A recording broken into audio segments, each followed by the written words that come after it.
প্রেমের পরিভাষা আসলে কি? ভিন্ন ভিন্ন ধরনের ব্যক্তি করাই কি ভালোবাসা? না, প্রেমের অর্থ কাউকে লাভ করা নয়, বরং তার মাঝে বিলীন হয়ে যাওয়া। যদি কারোর হাত ধরে থাকি, তাহলে আজীবন তার সাথে পথ চলা হলো প্রেম। প্রেম শুধুমাত্র সেটা নয় যা প্রেমী আর প্রেমিকার কেশদামে মালা বেঁধে দেয়। মাতা পিতার জন্য দিনরাত পরিশ্রম করা, নিজের পরিবারের জন্য দিনরাত পরিশ্রম করা, সেটাও প্রেম। নিজের বন্ধুদের জন্য, আপনজনের জন্য সবকিছু উজাড় করে দেওয়ার নাম হলো ভালোবাসা। নিজের মাতৃভূমির জন্য সাহসের সাথে লড়াই করা এবং আনন্দে নিজের জীবন ত্যাগ করে দেওয়াও কিন্তু প্রেমের নামান্তর।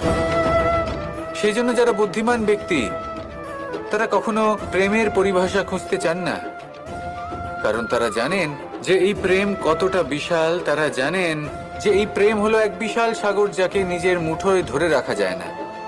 সেই জন্য এই প্রেমের সাগরে ডুবে যান এবং সকলকে ভালোবাসতে শিখুন।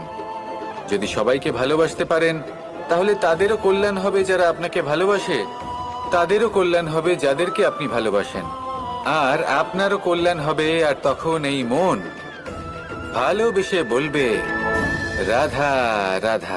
কখনো এই প্রশ্ন আসতে পারে যে ইমারত কেন নির্মাণ করা হয়, কেন উৎসব পালন করা হয়, কেন মানুষ নিজেদের জন্মদিন পালন করেন, কেন দোল, বিজয়া দশমী, রাখি, দীপাবলির মতো উৎসব পালন করা হয়? যদি এগুলো পালন না করা হয়, তাতে কি যায় আসে? যদি এই দোল উৎসব পালন না করা হয়, তাহলে কি এই সংসার ভুলে যাবে যে নারায়ণের প্রতি ভক্তির কারণে ভক্ত প্রহ্লাদকে অগ্নি স্পর্শও করতে পারেনি? যদি বিজয়া দশমী পালন না করা হয়, তাহলে কি এই সংসার ভুলে যাবে যে এই দিনে শ্রীরাম রাবণকে বধ করেছিলেন? যদি আমরা দীপাবলির এই উৎসব পালন না করি, তাহলে কি এই সংসার এটা ভুলে যাবে যে অযোধ্যাতে অমাবস্যার এমন এক রাত এসেছিল যে রাত্রে অযোধ্যা পূর্ণিমার থেকে বেশি উজ্জ্বল হয়ে উঠেছিল? যদি এই রাখি উৎসব পালন না করা হয়, তাহলে কি এই সংসারের ভাই এবং বোনেরা একে অপরের প্রতি ভালোবাসা কি সেটা ভুলে যাবেন? বিষয়টা ভুলে যাওয়ার নয়, বিষয়টা হলো মনে রাখার। যখন জীবনে আমরা কোনো একটা স্থানে পৌঁছই, উপলব্ধিগুলোর উৎসব পালন করি, যাতে সেই মুহূর্তে আমরা সকলের মধ্যে আনন্দ ছড়াই এবং মানুষ সেই মুহূর্তটা মনে রাখেন। এই স্মৃতিগুলোই মানুষের মধ্যে বিশ্বাসের জন্ম দেয়। এই বিশ্বাস যে আগামী যেদিন আসছে তাতে আরো আনন্দের সম্ভাবনা রয়েছে। ভালোবাসার এই উৎসব, ভালোবাসার এই পার্বণ, এটা মানুষের মনে বিশ্বাসের জন্ম দেয় যে প্রত্যেক যুগে কেউ না কেউ এসেছে এবং পরবর্তীতেও আসবে। তাহলে আসুন আমরা ডুবে যাই আমার লীলার এই প্রেম যাত্রায় এবং ভালোবাসার এমন একটা উৎসব পালন করা যাক যা এই সংসার যুগ যুগ পর্যন্ত মনে রাখবে। তাহলে আসুন আর আমার সাথে ভালোবেসে বলুন, রাধা রাধা। সমুদ্র মন্থনের সময় দুই ধরনের রত্ন লাভ করা হয়েছিল। প্রথম হলাহল, যার প্রভাব থেকে এই সমস্ত সংসারের জীবের প্রাণ বাঁচানোর জন্য মহাদেব তাকে নিজের কণ্ঠে ধারণ করে নিয়েছিলেন। আর দ্বিতীয় অমৃত, যেটা কিঞ্চিত পরিমাণ মাত্রায় পাওয়া গেছিল। কখনো কখনো জীবনে এমন কোনো বস্তু যা আপনি প্রয়োজনের থেকেও অনেক বেশি মাত্রায় ভোগের জন্য লাভ করে থাকেন, তা আপনার জন্য বিষ প্রমাণিত হতে পারে। যেমন জল, প্রয়োজনের থেকে অনেক বেশি মাত্রায় যদি এই জল আসে, তাহলে আপনার প্রাণ কাটতে পারে। কিন্তু পরিশ্রমের পরে এক পাত্র শীতল জল দ্বারা আপনি যদি স্নান করে নেন, তাহলে তা আপনার শরীরের জন্য অমৃত হবে। পরিশ্রম করার পরে যদি আপনার শরীর এক পাত্র খাবার লাভ করে, তাহলে তা আপনার শরীরের জন্য অমৃত। কিন্তু যদি কোনো পরিশ্রম না করেই আপনি দিনরাত শুধুই খাবার গ্রহণ করতে থাকেন, তাহলে আপনার কাছে তা বিষ সমান। বিষ এবং অমৃত গ্রহণ করাটা আপনার উপরে নির্ভর করছে। কোনো বস্তু আপনার পক্ষে বিষও হতে পারে, আবার অমৃতও হতে পারে। নির্ভর করছে যে আপনি সেটা কিভাবে ব্যবহার করছেন, কতটা মাত্রায় ব্যবহার করছেন। আসুন আমার সাথে ভালোবেসে বলুন, রাধা রাধা। প্রেম, আড়াই অক্ষর, মাত্র আড়াই অক্ষরের এই শব্দ প্রেম, এর মধ্যে ত্রিলোকের এবং সমগ্র ব্রহ্মাণ্ডের বীজ নিহিত আছে। এমন কি আছে যা এই প্রেম করতে পারে না? যেখানে শক্তি এবং বিদ্যা প্রয়োগ করে আপনি কিছুই করতে পারবেন না, সেটাও প্রেম দ্বারা অর্জন করা সম্ভব। প্রেম চাইলে পাথরেও ফুল ফোটাতে পারে। প্রেম চাইলে ন্যাড়া পাহাড়ের বুক চিরে নদীপথ তৈরি করতে পারে। চাইলে নিরক্ষর ব্যক্তিকে সংসারের শ্রেষ্ঠ জ্ঞানী করে তুলতে পারে। শুধুমাত্র এই প্রেমের জন্য সবার দুষ্টু কানাই ঘনশ্যাম হয়ে উঠেছিল। শুধুমাত্র এই প্রেমের টানেই ত্রিলোকের স্বামী দ্বারকাধীশ নির্ধন সুদামার পদসেবাও করেছিলেন। এই প্রেম হলো সংসারের সব থেকে বড় শক্তি। এই সংসারের আধার হলো প্রেম। এমন কিচ্ছু নেই যা এই প্রেমের পক্ষে সম্ভব নয়। যেখানে বিদ্যা এবং শক্তি সাহায্য করতে পারে না, সেখানে এই প্রেম আপনাকে জয়ী করে দিতে পারে। তাহলে আসুন আর আমার সাথে ভালোবেসে বলুন, রাধা রাধা। এটা কোনো এক সময়ের কথা। একটি শেয়াল ভুলবশত একটি নগরীতে প্রবেশ করে এবং সে সেখানে হঠাৎ ধোপাদের পাড়ায় প্রবেশ করে। নীল রং গোলা জলে পড়ে যায়। কোনো ক্রমে পালিয়ে পালিয়ে আবার সে বনে ফিরে আসে। অন্য সব প্রাণীরা ওকে দেখে আর ভয়ভীত হয়ে পড়ে। তখন সেই শেয়াল ফোন দিয়ে সবাইকে বলল যে, আমি হলাম দেবদূত আর তোমাদের সকলকে রক্ষা করতে এসেছি। সবাই ওর কথা মেনেও নিল। প্রত্যেক দিন ওকে ধনধান্য খাবার এইসব প্রদান করতে লাগলো। তারপরে এমন একটি রাত এলো যেদিন দূরে কোথাও কিছু শেয়ালের দল তাকে ডাকতে শুরু করলো।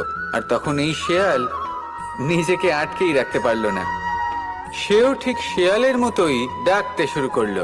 সকলে সেটা শুনতেও পেলেন এবং সকলে এটা বুঝতেও পেরে গেলেন যে এ হলো একটা ভণ্ড। সেই জন্য জীবনে কখনো ছলনা করবেন না। তাকে আপনি যতই লুকোনোর চেষ্টা করুন না কেন, সেটা অবশ্যই একদিন সামনে চলে আসবে। আর তার থেকেও বড় শিক্ষা হলো এটা যে কারোর জীবনে সম্পত্তি, ধন ধান্য এসব চলে আসাতে তার বুদ্ধির বৃদ্ধি ঘটে না, তার ব্যবহার শুভ হয় না। এটা তখন হয় যখন সেই ব্যক্তি সেটা নিজে পেতে চায়, তার জন্য ভাবনা চিন্তা করে, কর্ম করতে থাকে। আর যখন একজন ব্যক্তি নিজের বুদ্ধি এবং ব্যবহার উন্নত এবং শ্রেষ্ঠ করে তুলতে পারেন, তখন তিনি নির্ধন হয়েও ধন অর্জন করতে পারেন। ঠিক পদ্ম ফুলের মতো। একটি পদ্ম ফুল কিন্তু জন্ম নেয় পাকের মধ্যে। তারপরেও এই পদ্ম ফুল দেবতাদের প্রসাধনের অঙ্গ হয়ে ওঠে।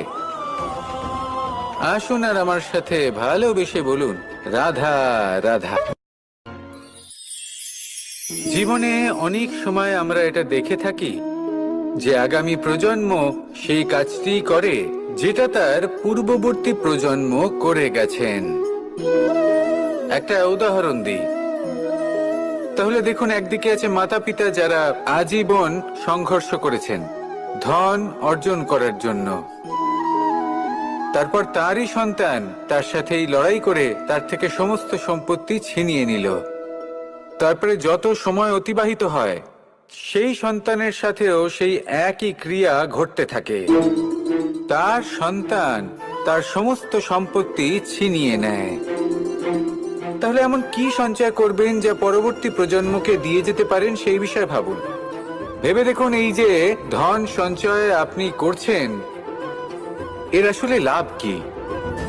অবশ্যই আবশ্যক, কিন্তু এটাই কি শুধু সবথেকে গুরুত্বপূর্ণ বিষয়, যেখানে আপনি জানেন যে আপনি এই সম্পত্তি ভোগ করতে পারবেন না, কারণ এই সমস্ত সম্পত্তি আপনাকে পরবর্তী প্রজন্মের হাতে সঁপে দিতে হবে। তাহলে ধন সঞ্চয় করুন, কিন্তু এমন একটা সম্পত্তি কেন সঞ্চয় করা উচিত নয় যার উপভোগও আপনি করতে পারবেন, পরবর্তী প্রজন্মকেও দিয়ে যেতে পারবেন, আর মতভেদও হবে না। এমন সম্পত্তি আছে, আর এই সম্পত্তি হলো প্রেম। যদি আপনার মনে কোনো কিছু সঞ্চয় করার বাসনা জেগে ওঠে, তাহলে প্রেম সঞ্চয় করুন। সেটা পরবর্তী প্রজন্মও পাবে এবং সেই প্রজন্ম ভবিষ্যতে ভালোবাসা ছড়াতে থাকবে। আর তখন এই মন সুপ্রসন্ন হয়ে বলবে, রাধা রাধা। এই পাথর দেখতে পাচ্ছেন আপনি? কত গোল, কতটা চকচকে। বাচ্চাদের অনেক সময় এটা নিয়ে খেলতে ভালো লাগে, আর কেনই বা লাগবে না? কতটা সুন্দর আর মসৃণ এটা। কিন্তু আপনি কি কখনো ভেবে দেখেছেন এই পাথর আগে কি ছিল? কোনো বিশাল আকার পর্বত, কোনো বিশাল আকার পাথরের একটা বড় ভেঙে যাওয়া অংশ বিশেষ, যেটা কোনোভাবে নদীতে পড়ে নদীর ধারার সাথে বইতে থাকলো। মাটির সাথে ঘর্ষণ হলো, বালির কণার সাথে ঘর্ষণ হতে থাকলো, আর তারপর ধীরে ধীরে এই আকার পেল। এবার আমরাও এই পাথরের মতোই। তাই মনে রাখবেন, আপনার ব্যক্তিত্ব, আপনার এই স্বরূপ ঈশ্বরের দেওয়া কখনোই নয়। হ্যাঁ, প্রকৃতি অবশ্যই আপনাকে জন্ম দিয়েছেন, কিন্তু আপনি নিজে নিজের ব্যক্তিত্বের রচয়িতা। আর আপনি তা রচনা করেন কঠিন পরিস্থিতির মুখোমুখি হয়ে, সংকটের ধারা পার করে। তাই আপনিও এই পাথরের মতো নিরন্তর চেষ্টা করতে থাকুন, নিজের অস্তিত্ব বজায় রাখুন, এই অস্তিত্বকে মহান করতে থাকুন, আর আমার সাথে ভালোবেসে বলুন, রাধা রাধা। সংসারে প্রত্যেক মানুষের মনের গভীরে অনেক রকমের চিন্তা লুকিয়ে আছে। পিতামাতার চিন্তা, সন্তানের চিন্তা, স্ত্রীর চিন্তা, কাজের চিন্তা, ভবিষ্যতের চিন্তা, ইত্যাদি ইত্যাদি। মানুষের এই মন নানান চিন্তায় ভরা, কিন্তু আস্তে আস্তে এই চিন্তা চিতা হয়ে ব্যক্তিকে সমাপ্ত করে দেয়। আপনাদের একটা কথা মনে করিয়ে দিই, যে কথা আপনারা আগে থেকেই জানেন। কি অদ্ভুত ব্যাপার, তাই না? আপনি এই সংসারে আসার আগেও এই সংসার ছিল, আপনি যখন এই সংসার থেকে যাবেন তারপরেও এই সংসার থাকবে। অর্থাৎ আপনার আসার আগে এবং আপনার যাওয়ার পর যে সময়, সেটা আপনার হাতে নেই। তাহলে আপনার হাতে কি আছে? আপনার হাতে আছে সেই সময় যেটা আপনি এখন কাটাচ্ছেন, সেই সময় যখন আপনি আমার কথা শুনছেন, সেই সময় যখন আমি আপনার সাথে কথা বলছি। শুধু এটাই আপনার হাতে আছে। এবার এটাকে নিয়ে আপনি কি করবেন? চিন্তা করে নষ্ট করবেন? আমি তো এটাই বলবো যে আপনার পর্যবেক্ষণ করা উচিত। পর্যবেক্ষণ করুন যে এই সময়ের সদ্ব্যবহার আপনি কিভাবে করবেন, কিভাবে আরো বেশি মহান কাজ করবেন, ভালো কাজ করবেন, কিভাবে সকলের সাথে আনন্দ ভাগ করবেন। তাই মনে রাখবেন যে চিন্তা চিতা অবধি নিয়ে যায়, আর পর্যবেক্ষণ মনকে একাগ্র করে তোলে। রাধা রাধা। ব্যক্তি কখন সফল হয়, কখন অসফল, কখন ক্ষতি হয়, কখন লাভ, কখন জয় হয়, কখন পরাজয়, এসব কিসের উপরে নির্ভরশীল? বেশিরভাগ লোকেই বলবেন পরিস্থিতির ওপর, আর সেটা ঠিকও। যদি বাইরে বর্ষার পরিবেশ থাকে, তবে সেখানে বস্ত্র কিভাবে শুকোতে পারে? যদি ঝড়ের পরিবেশ থাকে, তাহলে নৌকা কিভাবে পার করানো যেতে পারে? কিন্তু যদি আমি আপনাকে আসল সত্যি বলি, তাহলে অসফলতার কারণ পরিস্থিতি নয়, সেই পরিস্থিতিকে স্বীকার করে নেওয়া। প্রত্যেকের জীবনে এরকম সময় অবশ্যই আসে যখন আমরা চাইলেও পরিস্থিতিকে পাল্টাতে পারি না। পরিস্থিতিকে পাল্টানো অসম্ভব হয়ে ওঠে। এরকম সময় একটাই উপায় আছে, পরিস্থিতিকে নয়, মনস্থিতিকে বদলান, আর দেখবেন সবকিছু ভালো হবে। কারণ এই মনস্থিতি আপনার জীবনের সব থেকে বড় সম্বল, সব থেকে বড় সাথী। দেখুন, অপবাদ, অসফলতা প্রত্যেকের জীবনের একটা অংশ অবশ্যই, কিন্তু আপনাকে নিরন্তর চেষ্টা করে যেতে হবে, পুনরায় ঘুরে দাঁড়িয়ে এগিয়ে যেতে হবে, তবেই সফলতা আসবে। যদি এতই সহজ হতো সফল হওয়া, তাহলে সবাই সফল হতো, তাই তো? রাধা রাধা। কথায় আছে জীবনে সম্পর্ক নিয়ে কখনো অঙ্ক কষা উচিত নয়। এই কথা তো ঠিক। যদি এই সম্পর্কে লাভ ক্ষতি গুণ ভাগ এসব চলে আসে, তাহলে সবকিছু শুধু ব্যবসা হয়ে যায়। এই পুরো খেলাটাই হয়ে যায় অঙ্কের। আর এই জীবন নিশ্চিত রূপে অঙ্ক কষা নয়। এই জীবনে আনন্দকে বাড়ানো, কষ্টকে কমানো গণিতের খেলা নয়, ব্যবহার আর প্রেমের খেলা। কখনো কারোর মাথায় হাত রেখে তাকে শুভেচ্ছা জানালে হয়তো সেটা তাকে এত আনন্দিত করে যে সে পুরো জগৎ জয় করতে পারে। কখনো আপনার মুখ থেকে যখন কারোর জন্য কটু কথা বেরোয়, আর হয়তো সেটা তাকে এত কষ্ট দিয়ে দেয় যে সে এই জগতে কিছুই করতে পারে না। জীবনে কখনো সম্পর্কের মধ্যে গণিতকে আনবেন না, কখনো না। না লাভ ক্ষতি, না গুণ ভাগ। মনে রাখবেন, এই সংসারে এমন কোনো সমীকরণ নেই যেটার সমাধান নেই। শুধু তা খুঁজতে একটু সময় লাগে। রাধা রাধা। সূর্য এই সংসারে সব থেকে বেশি তেজস্বী এই সূর্য, সব থেকে বেশি উজ্জ্বল, সব থেকে বেশি শক্তিশালী। কিন্তু আপনি কি কখনো সূর্যোদয় দেখেছেন? এই শক্তিশালী সূর্য কিভাবে উদয় হয়? লাল রঙের আভার সাথে, সৌম্যতার সাথে, শান্তির সাথে উদয় হয়। কখনো সূর্যাস্ত দেখেছেন? সেই লাল রঙের আভা, সেই সৌম্যতা, সেই একই শান্তি। আর এটাই একজন মহান ব্যক্তিত্বের গুণ।